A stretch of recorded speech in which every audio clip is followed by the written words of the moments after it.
So did ECB President Mario Draghi finally give the European economy the juice it needs? Steve Liesman takes a look at whether Draghi got it right and the risks that still remain. The economy has been so tough in Europe that the only bulls you could find are like these, the ones in the running of the bulls in Pamplona, Spain. But now there are some real economic bulls, people not running from a ton of angry beef, but who are actually optimistic on the European economy. We think QE will work. It'll help through the exchange rate. As that exchange rate moves lower, it makes a lot of Europe more competitive. So I think there's some better news ahead for the continent in general. European Central Bank President Mario Draghi announced today that Europe would launch its much-anticipated quantitative easing program on March 9th, buying 60 billion euros of public and private bonds a month from now until at least September 2016. Draghi insists this will turn around the sluggish European economy, and the ECB is now predicting 1.5% growth this year, up from 1% in the prior forecast. That would be the best year of European growth since 2011. The 2016 outlook was also raised.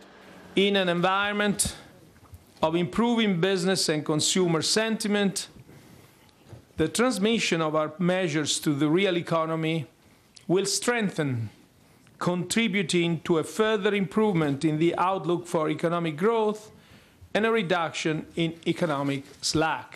This is not the first run of the bulls in Europe.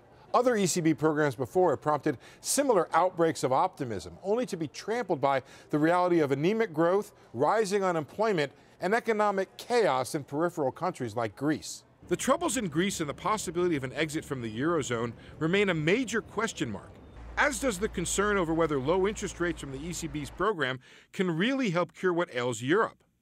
Draghi insisted today that the ECB's bond purchases were only part of the solution. It is crucial that structural reforms be implemented swiftly, credibly, and effectively, as this will not only increase the future sustainable growth of the euro area, but also raise expectations of higher incomes and encourage firms to increase investments today. But European stocks have been on a bull run since January, up 14% compared with just 2% for the S&P 500 in the U.S. Whether there's more room to run may depend on if the ECB's program can bring wealth not just to the financial sector, but also to the real economy.